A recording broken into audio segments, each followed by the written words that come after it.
세계가 바이러스의 앞의 향후 귀출을 초집중하고 있지만 교회도 예외가 아닙니다. 이런 때 우리는 평범하게 주일 예배드렸던 순간들이 얼마나 소중한지 새삼 깨닫게 됩니다.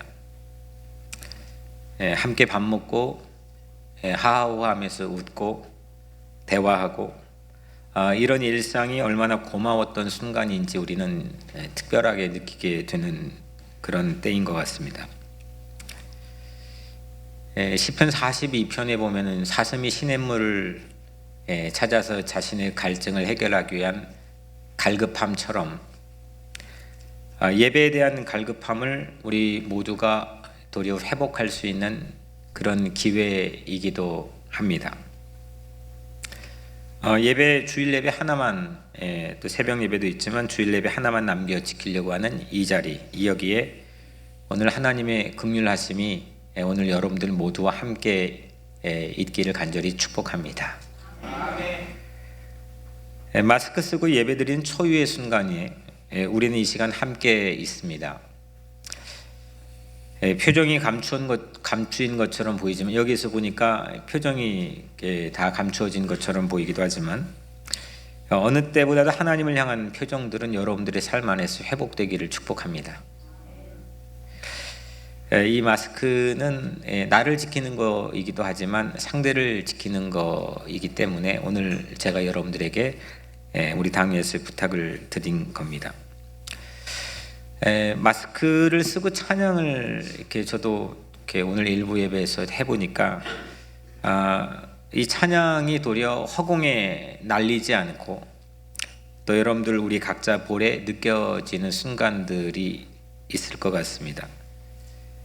찬양이 울림이 마스크 안에서 내 볼에, 내 입술에, 내 얼굴에 이 느낌이 바로 하나님의 손길이 여러분들에게 느껴지게 되기를 주의 이름으로 축복합니다. 부활절 때마다 지난 10년 동안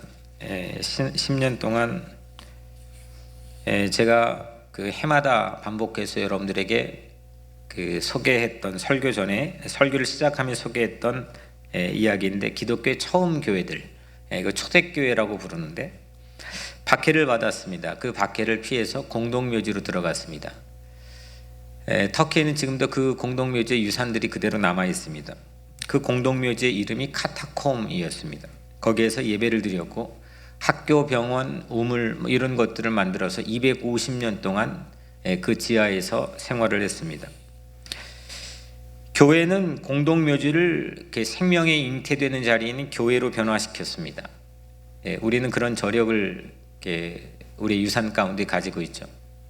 오늘날 교회가 어떤 모습인가? 교회가 정말 공동묘지를 새로운 생명의 잉태되는 사랑의 자리로 변화시킨 그런 에너지와 동력이 오늘날 우리 교회 안에 있는가? 그 저력을 다시 한번 재현할 수 있는 그 마음을 모을 수 있는 그런 기회이기도 합니다. 그 은혜가 오늘 우리 교회 공동체 안에도 있게 되기를 주님의 이름으로 간절히 축복합니다. 사순절을 보내고 있습니다. 사순절을 정말 사순절답게 보내고 있습니다. 여기는 한국전쟁을 경험하신 분들도 있고 보릿고개를 경험하신 분들도 있고 수많은 예측하지 못했던 인생의 역사적인 순간들을 지나왔던 분들도 있을 겁니다. 그런데 이렇게 이 사순절을 사순절답게 오목하게 이렇게 보내고 있는 때도 매우 드물었다고 생각합니다. 우리 온 교인들이 이 사순절을 맞이해서 느헤미야를 함께 읽고 나누고 있습니다. 느헤미야가 총 13장인데 36번 설교를 예정하고 있습니다. 그 중에 오늘은 느헤미야 36번 설교 중에서 19번째 설교입니다. 느헤미야서는 성벽 공사를 중심으로 이루어진 책이죠. 스토리가 그렇게 전개가 됩니다. 그리고 성벽 공사가 완공되는 모습을 감동적으로 우리에게 전해주고 있습니다. 우리가 새벽에 오신 분들도 있고 유튜브를 통해서 함께 나누고 있는데 우리가 지금까지 우리가 함께 읽은 이 느헤미야 이야기들을 잠깐 여러분들하고 확인하고 서머리를 하는 시간을 갖도록 하겠습니다. 1장, 2장, 3장 있는데 1장에는 어떤 내용이 담겨 있죠? 기도가 담겨 있고, 2장은 도착이 있죠. 예루살렘의 느헤미야가 드디어 수산궁으로부터 출발해 도착하고, 3장에는 공사가 시작합니다. 동서남북의 공사가, 성벽 공사가 이제 세워지기 시작을 합니다. 서북 쪽은 팀워크라고 하는 칼라를 우리에게 본문에서 보여줬고, 남동쪽은 열정, 패션이라는 그들만의 독특한 공사하는 어떤 모습을 3장 안에서 우리에게 보여주고 있습니다. 그래서 1장 기도, 2장 도착, 3장 공사 순적하게 진행이 됩니다. 근데 4장부터는 만만치 않는 그런 모습들을 우리에게 보여주는데, 4장은 외부적인 도전이, 공격이 옵니다. 산발랏 도비아를 중심으로 한 적대자들, 방해꾼들에게 도전을 받습니다. 그리고 5장은 내부적인 도전을 받습니다. 가난한 자들, 특별히 사회 경제적 불평등으로 인해서 사람들이 원망하기 시작하죠. 내 아들이, 내 자녀가 가진 자들이 종으로 팔려가는 그런 참혹하는 모습들을 5장이 우리에게 보여줍니다. 6장은 최후의 방해가 있고, 또 동시에 오늘 우리가 읽은 성벽의 완공되는 모습이 같이 겹쳐져서 6장을 장식하고 있습니다. 그래서 1장, 2장, 3장은 순적하게 진행됩니다. 뭐든지 우리가 그렇게 일을 시작할 때는 그런 기대를 갖습니다. 1장, 2장, 3장처럼 우리가 이렇게 일이 순적하게 진행되면 참 좋겠다라는 생각을, 바람을 갖죠. 그런데 4장, 5장, 6장도 우리 인생에서는 빼놓을 수가 없습니다. 어려운 시기입니다. 도전을 받습니다. 고난도 있고 시험을 받습니다. 그런데 오늘 말씀 안에서는 결국 그 성벽은 중지되지 않고 완전하게 마감을 합니다. 완공을 하죠. 이 느헤미야를 전체를 1장부터 6장까지 우리가 함께 살펴봤는데, 이걸 전체를 넓혀가지고 본다면 1장부터 6장까지는 성벽이라는 외장이죠. 하드웨어에 관한 스토리입니다. 성벽을 짓고 그로 인해서 이 머티리얼을 만드는 과정에서 닥치는 문제들을 극복하는 이야기죠. 하드웨어에 관한 이야기입니다. 그릇, 외장, 이런 거죠. 형식. 근데 7장부터 6장 마지막까지 하고 끝내도 별 무리가 없을 것 같은데, 상당히 감동적인데 이 이야기는 뒷부분의 분량을 훨씬 더 늘려 잡아 놓았습니다. 7장부터 13장까지는 소프트웨어에 관한 얘기죠. 그릇에 담는 내용물입니다. 컨텐츠에 관한 얘기입니다. 내용이 뭐냐, 실질적인 게 뭐냐, 그에 관한 이야기를 느헤미야는 담고 있습니다. 오늘 우리가 읽은 느헤미야 6장 15절부터 7장 3절까지 이 본문은 하드웨어와 소프트웨어 사이에 오늘 우리를 서게 합니다. 이 경계 사이에서 우리는 어떤 선택하고 어떤 길을 모색하고 어떤 삶의 자세와 태도를 가져야 되는지에 대해서 오늘 우리에게 전해주고 있죠. 오늘 말씀은 세 가지로 함께 나누려고 합니다.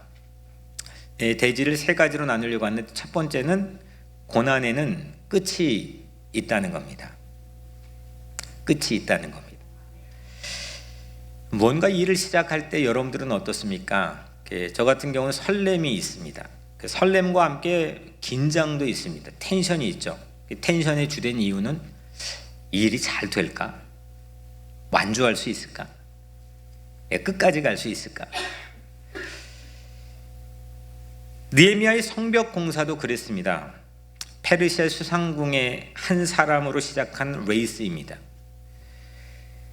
이 느헤미야는 초반에 수심으로 가득한 조바심도 우리에게 보여줍니다. 4개월 동안 기도하면서 기다렸습니다. 그리고 드디어 출발의 일을 시작하는데 1700km를 걸었습니다. 도착하니까 각종 난코스들이 기다리고 있었습니다. 중상모략, 비아냥, 심지어 테러 위협, 협박, 내부 분열, 암살 기도까지 셀 수 없는 난관들이 느헤미야를 기다리고 마주쳤습니다. 그런데 드디어 끝이 완공되었습니다. 끝에 도달했습니다. 15절 말씀에 성벽 역사가 52일 만인 엘루월 25일에 끝난 겁니다. 언제 끝날까 싶었지만 이 긴장이 아주 긴박한 압박으로 다가오는 순간도 있었지만 끝났습니다. 52일 만에 끝났습니다.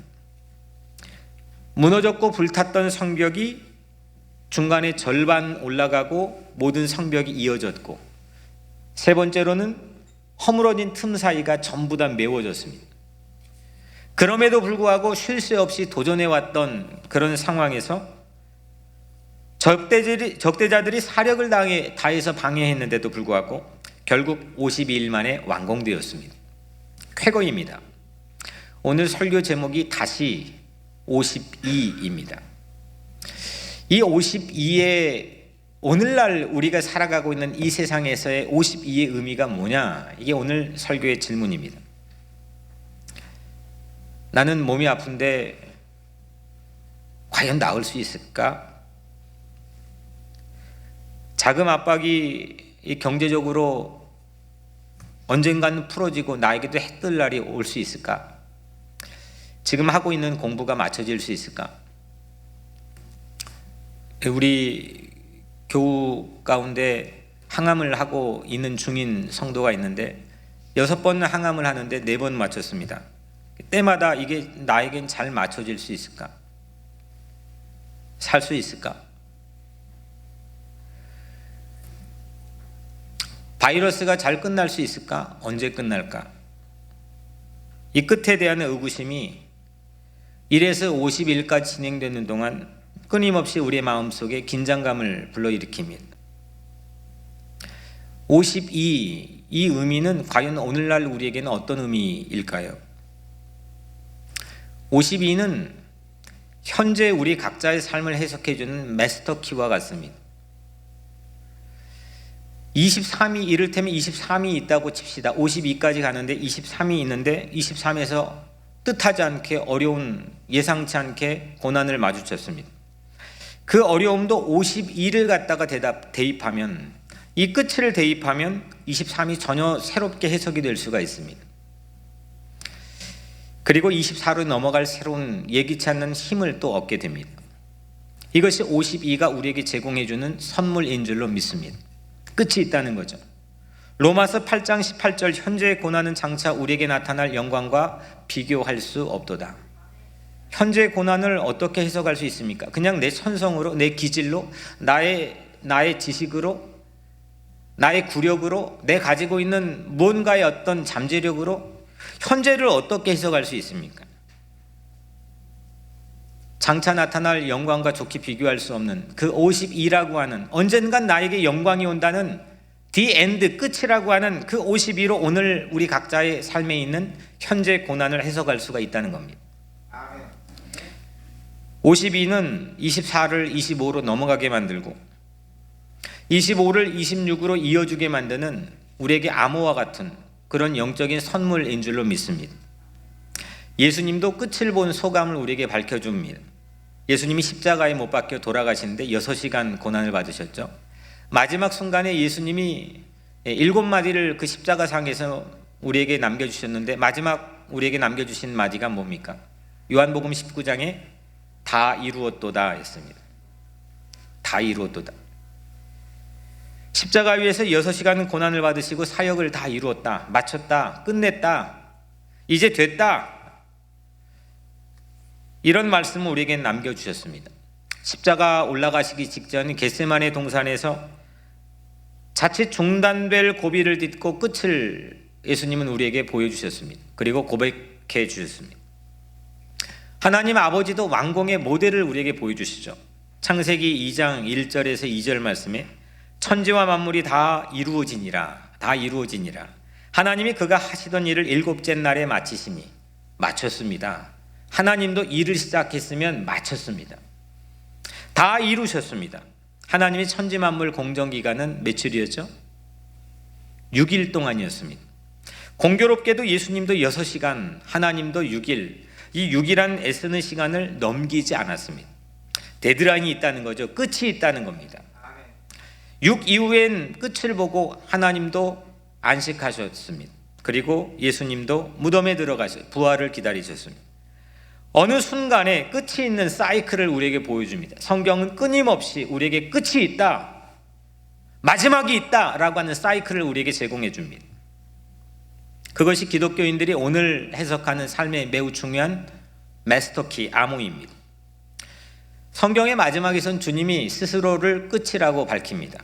요한계시록 22장 13절, 나는 알파요 오메가요, 나는 알파요 오메가요, 처음과 마지막이요 시작과 마침이라. 주님은 시작이기도 하시지만은 마지막, the last, 마침, the end라고 하는 겁니다. 주님께서 모든 이 난국의 끝이신 줄로 믿습니다. 52라는 이 숫자는 하나님, 예수님, 성령님입니다. 하나님께서, 예수님께, 성령님께서 결국 우리의 마지막이 될 수밖에 없다라고 하는 그런 우리 각자의, 우리 신앙 공동체의 믿음입니다. 끝이 있다는 겁니다. 주님께서 계시기 때문에 우리 고난도 끝이 있습니다. 밤이 아무리 깊을지라도 밤이 깊을수록 새벽은 가까워 온다는 믿음을 우리는 갖고 있습니다. 이 새벽의 첫 번째 우리에게 다가오는 빛을 여명이라고 합니다. 예수님의 공생의 첫 출현의 장면을 제가 언젠가 설교한 적이 있는데 마태복음 4장 16절에서 이렇게 소개합니다. 흑암에 앉은 백성이 큰 빛을 보았고 사망의 땅과 그늘에 앉은 자들에게 빛이 비추었도다. 빛이 비추었도다. A light has dawned. dawned. 여명입니다. 모든 흑암에 앉은 백성과 그늘에 앉은 백성들에게 새로운 빛을 비춰주시는 그 여명으로 주님의 공생의 첫 출현을 묘사하고 있습니다. 그래서 흑암의 끝인 새벽 여명은 오직 예수 그리스도인 줄로 믿습니다. 모든 끝 52는 결국 예수 그리스도입니다. 절망의 밤이 깊을수록 잊지 마십시오. 새벽 여명이자 우리의 오메가이자 우리의 모든 끝과 마침이 되시는 예수 그리스도를 바라보시기를 축복합니다. 모든 경주에서 끝이 있다고 하는 사실을 믿고 신뢰하는 사람이 가지는 삶의 자세는 전혀 다릅니다. 오늘 해석하는 것뿐만이 아니라 오늘 살아가는 삶의 모습도 다릅니다. 이게 과연 끝날까? 언제 끝날까? 끝이 없다는 생각을 하는 순간 우리는 아무것도 일이 손에 잡히질 않습니다.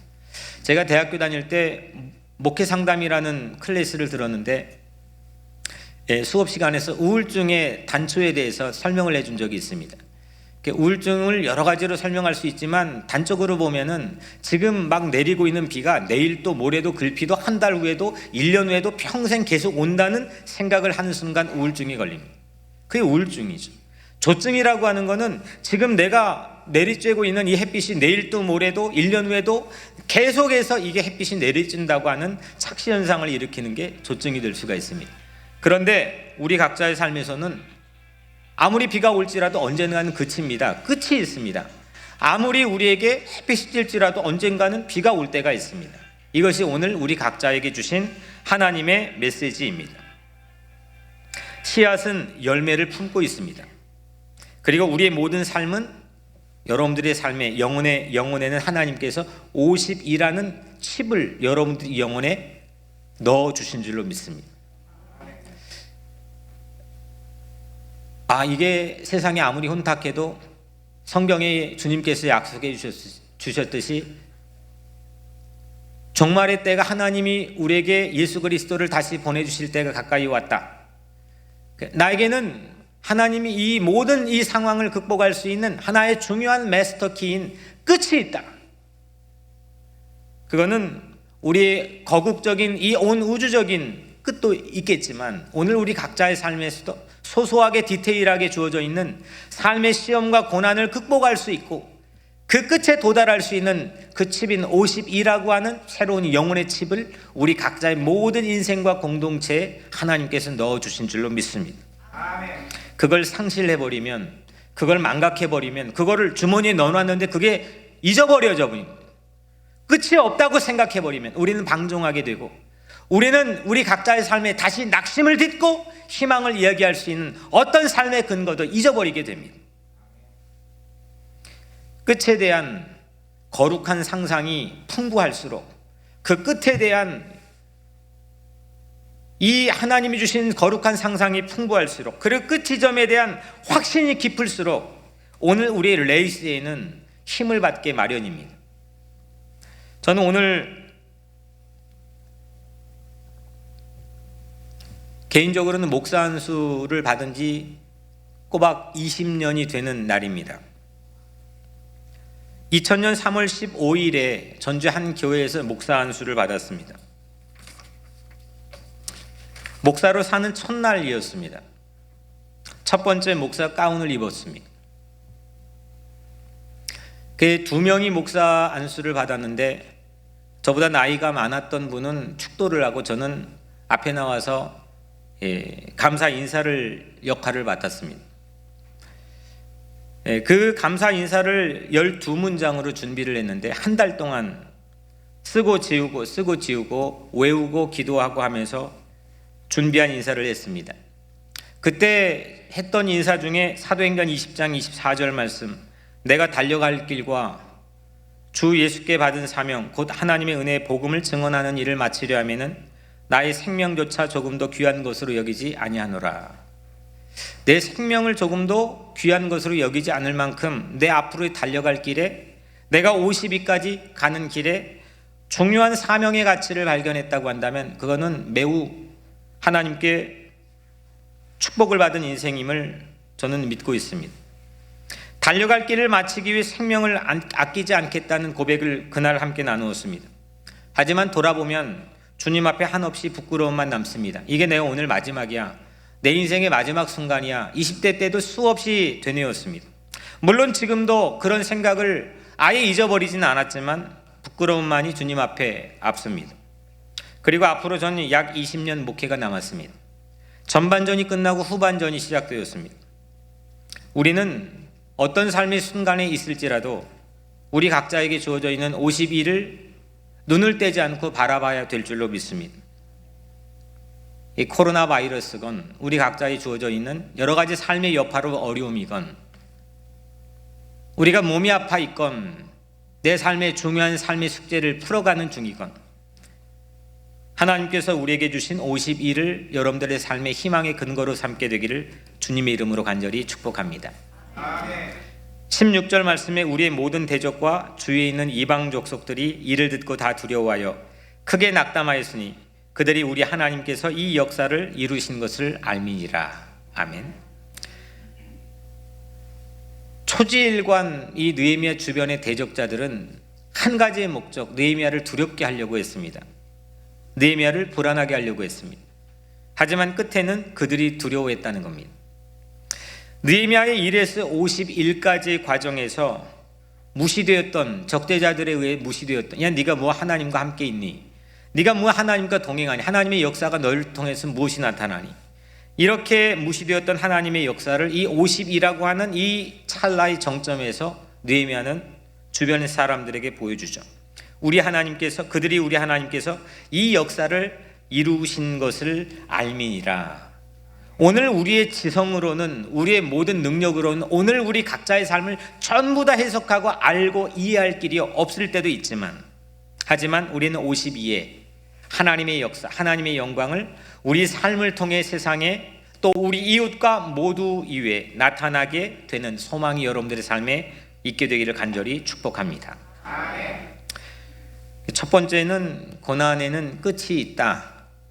The end라는 의미, 52라는 의미와 함께 나누었습니다. 두 번째는 고난 속에서입니다. 첫 번째는 이 성벽이 완공된 지점을 우리가 주목했다면, 이 두 번째는 이 완공된 52 이전까지의 과정입니다. 완공이 안 됐던 과정의 삶입니다. 고난의 삶입니다. 그 고난 속에서 우리는 무엇을 지킬 수 있느냐? 어떤 가치가 이 고난 가운데서 우리에게 지켜질 수 있느냐? 1에서 50일에 담겨있는 오늘날 우리에게 주어져 있는 삶의 의미는 뭐냐? 이게 오늘 두 번째 대지에 가지고 있는 의미입니다. 이건 성벽 완공 전이기도 하며 요즘으로 치면 코로나가 확산되는 시기입니다.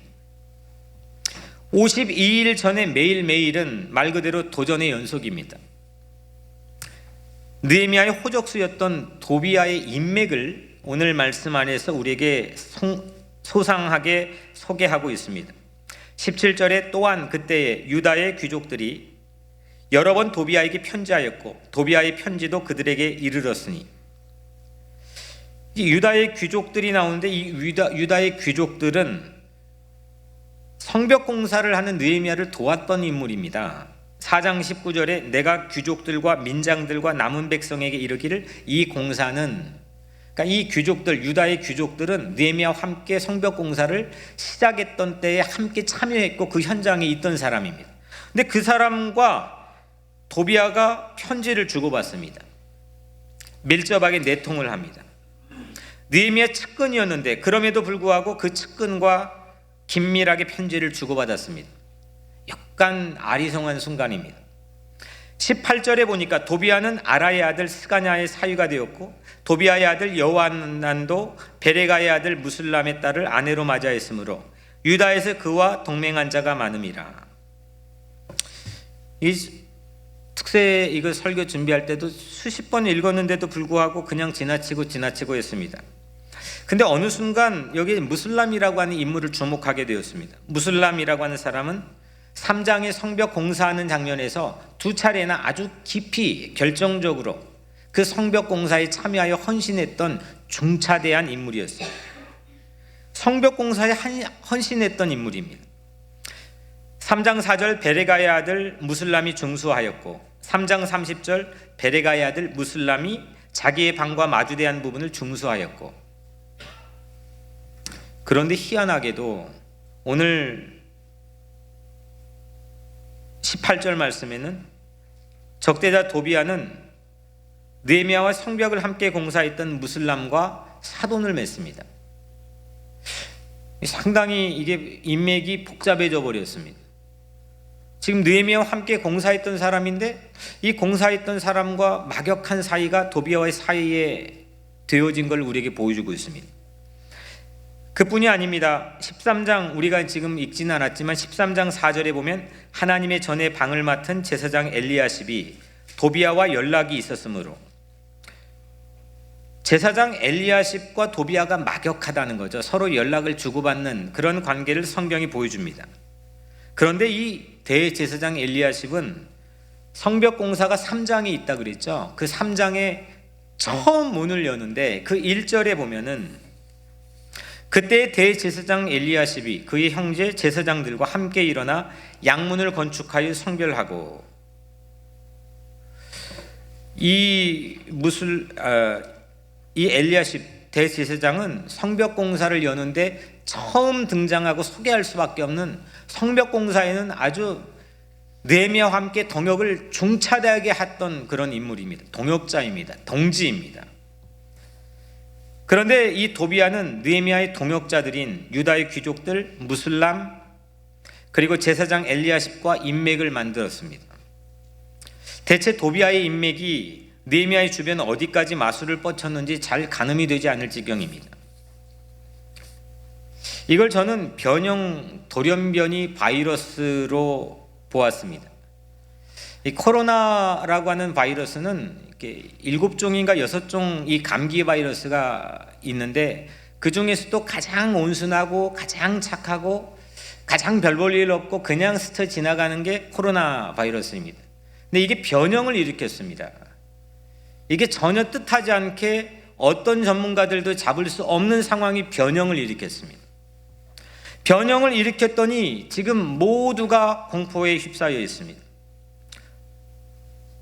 오늘 이 변형 돌연변이 바이러스처럼 도비아 바이러스가 변형을 일으켜가지고 느헤미야 주변을 복잡하고 괴롭히게 만들었습니다. 이게 52일 이전의 풍경입니다. 52일 동안 오는 과정에서의 보여줬던 풍경입니다. 악은 이렇게 역사합니다. 변종입니다. 뻔할 뻔짜 알게끔 우리 앞에 나타나지 않습니다. 변종입니다. 예수님도 그랬습니다. 예수님도 뻔한 대적이 아닌 저 사람이면 그러겠다라는 뻔한 대적이 아닌 측근 가룟 유다를 통해서 은 30에 예수님이 팔렸습니다. 그리고 십자가에 달렸습니다. 도비아는 이런 인맥을 바탕으로 느헤미야도 혼란에 빠뜨리려고 합니다. 19절 그들이 도비아의 선행을 내 앞에 말하고 또 내 말도 그에게 전하매 도비아가 내게 편지하여 나를 두렵게 하고자 하였느니라. 도비아가 양동작전을 펴니다. 한쪽으로는 편지로 느헤미야에게 두려움을 주고 한쪽으로는 귀족들을 통해서 자기에 대한 좋은 말을 느헤미야에게 전해서 타협작전을 펴니다. 이 둘 다 도비아에게 가지고 있는 목적은 나를 두렵게 하고자, 느헤미야를 두렵게 하는 겁니다.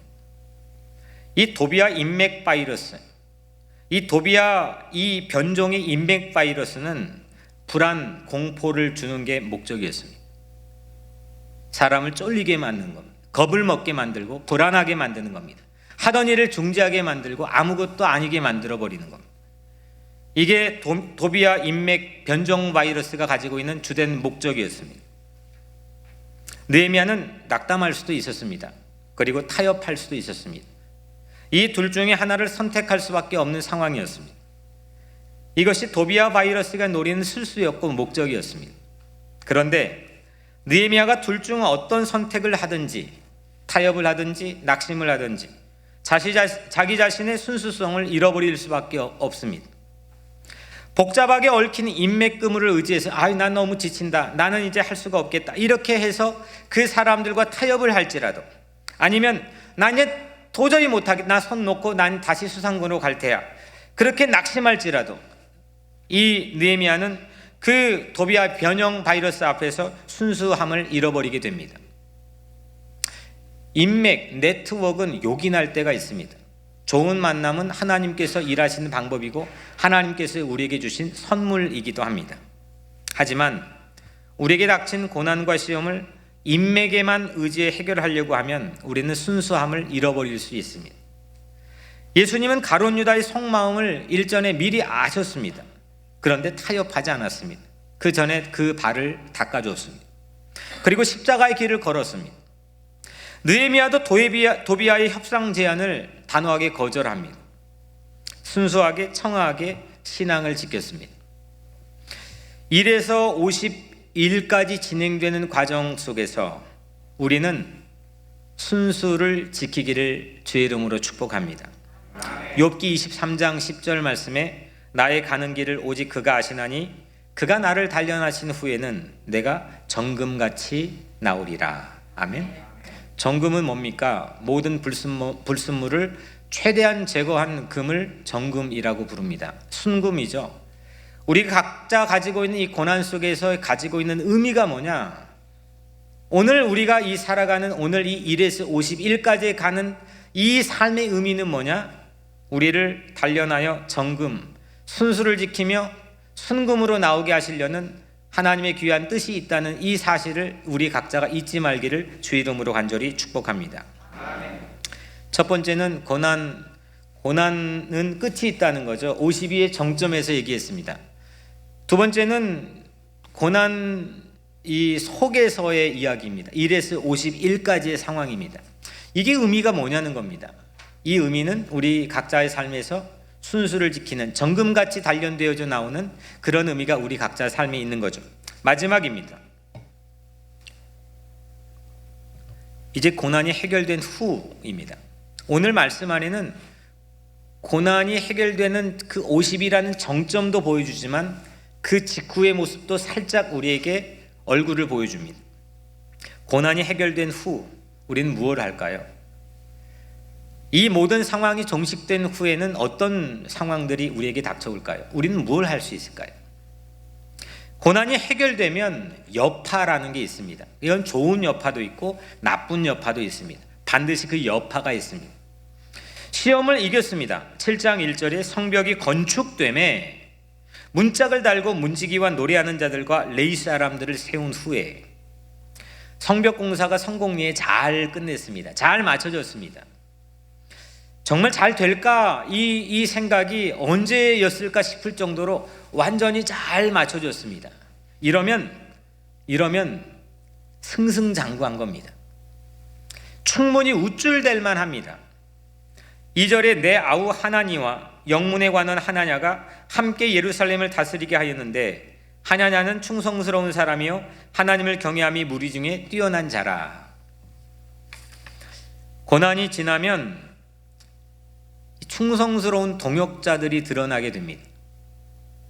초대교회 시련 가운데에서 정금 같은 충성스러운 예수 그리스도가 남겨놓은 참다운 제자들이 역사의 전면으로 드러나기 시작했습니다.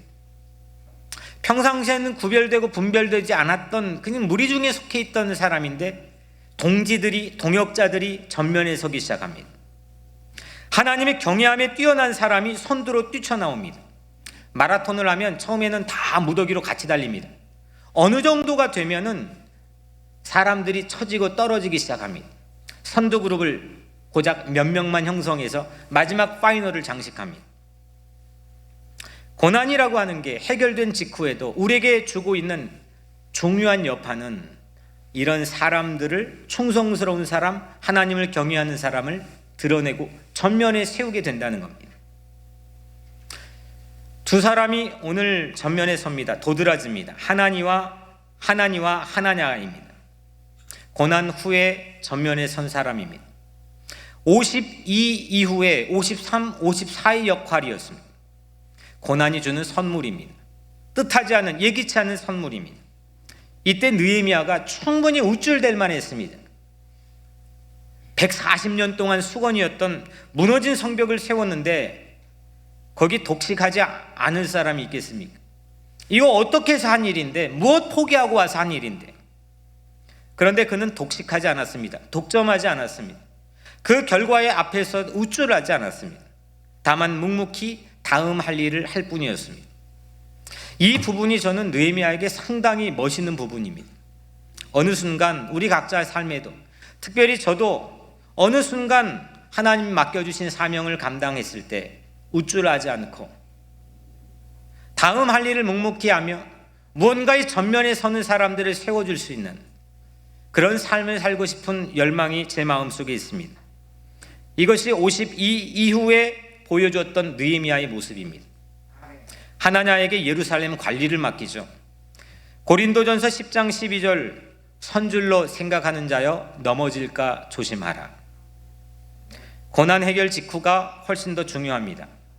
고난 해결 직후를 이렇게 쌈박하게 시나리오를 만들기 위해 미리 각본을 난 이렇게 멋있게 해야 되겠다, 연출을 해도 안 되는 부분이겠지만 혹 이 느헤미야는 그런 연출을 한 흔적이 없습니다. 그냥 그렇게 했습니다. 저는 그런 열망이 있습니다. 삶을 그렇게 하나님의 영광을 나타내며 살고 싶은 그런 마음이 있습니다. 어떤 대가도, 어떤 거기에 대한 공치사도 하지 않고 오직 하나님의 영광을 나타내는 그런 삶을 우리 공동체가 함께 소망하기를 축복합니다. 고난의 여파, 이 고난의 여파는 우쭐 교만이었습니다. 자칫 거기에 대한 승자의 독식이 한 사람에게만 몰아질 수 있는 위기이기도 했습니다. 그런데 그렇게 판이 굴러가지 않았습니다. 또 다른 부정적인 여파가 있습니다. 고난의 쓰레기입니다. 우리는 고난을 지나쳐오면 나도 모르게 그 고난을 닮아 있는 모습이 있습니다. 고난의 붕어빵이 됩니다. 내가 어느 순간 어느 시점에 상처를 받았는데 나는 까맣게 잊었는데 그 순간과 지금의 오늘 내가 어느 부분에서 일면 닮아 있는 부분들이 있습니다. 거칠어진 부분도 있고 내 안에 상처의 잔재와 쓰레기가 여전히 남아있는 부분도 있습니다. 하지만 언제까지나 그거 갖다가 나의 오늘 해석을 한다면 그건 그냥 그렇게 사는 겁니다. 오늘 3절 마지막 절이죠. 내가 그들에게 이르기를 해가 높이 뜨기 전에는 예루살렘의 성문을 열지 말고 아직 파수할 때 곧 문을 닫고 빗장을 지르며 또 예루살렘의 주민이 각각 자기가 지키는 곳에서 파수하되 자기 집 맞은편을 지키게 하라 했노니. 느헤미야는 성벽 안에 주민들의 안전을 염려합니다. 여전히 우리는 코로나 바이러스가 끝나지 않았습니다. 이제 확산세입니다. 세계 국가나 공동체의 위치에 따라 약간의 차이가 있지만 우리는 지금 이제 시작이고 확산세입니다.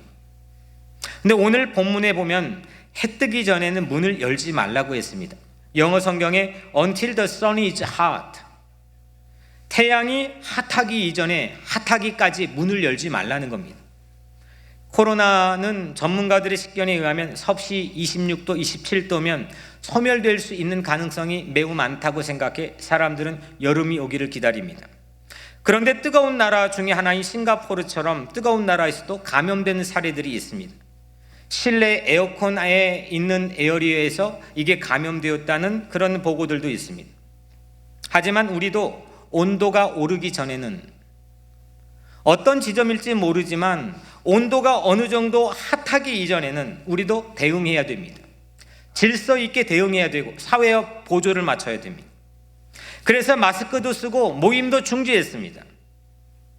그런데 오늘 이 본문에는 정말 멋있는 모습이, 그들은 위축되지 않았습니다. 고난의 잔재인 불안을 이겨내기 위해 함께 힘을 모아 역할을 분담하고 그들은 파수하고 지켰습니다. 자기 할 일들을 다 했습니다.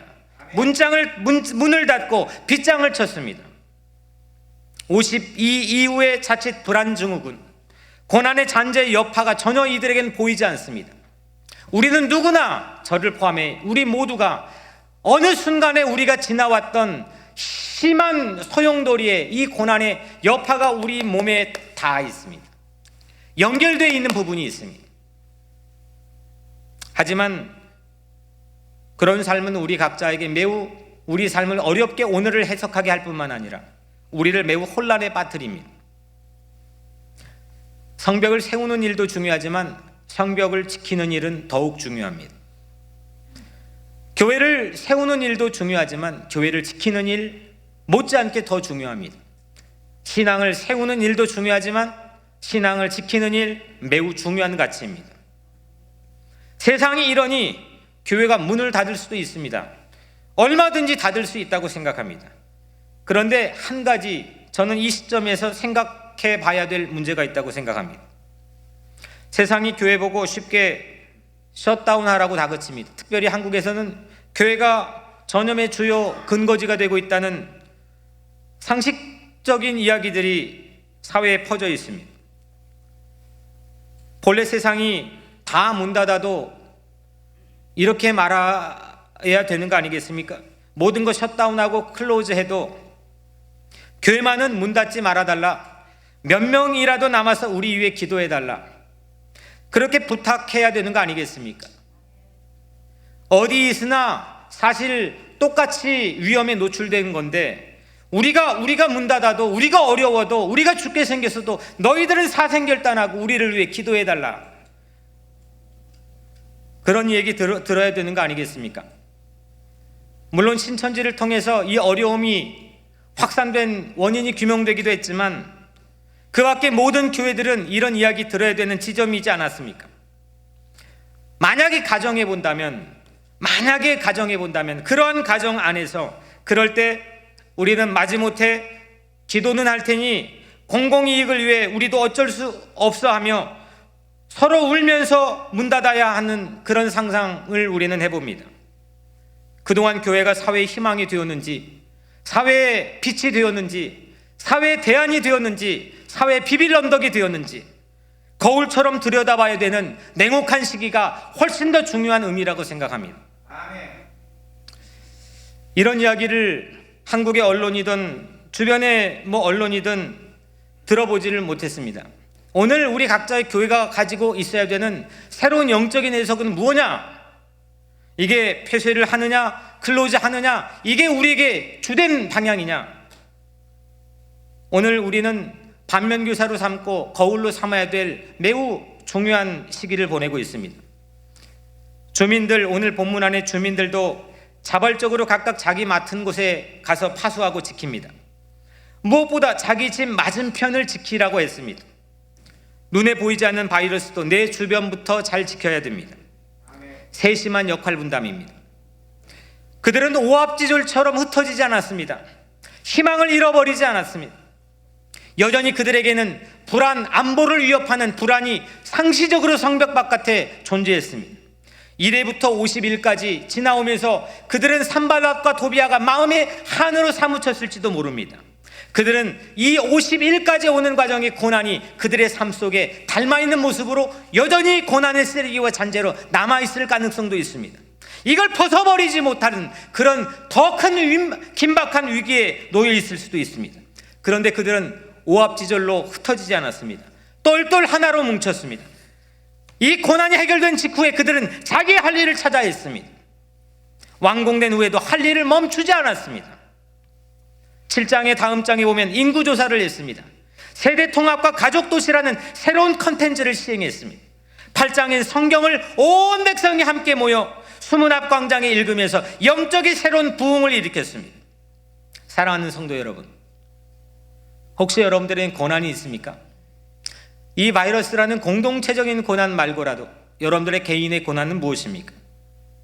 끝이 있다라고 하는 이 사실을 오늘 명심하고 잊지 마시기를 바랍니다.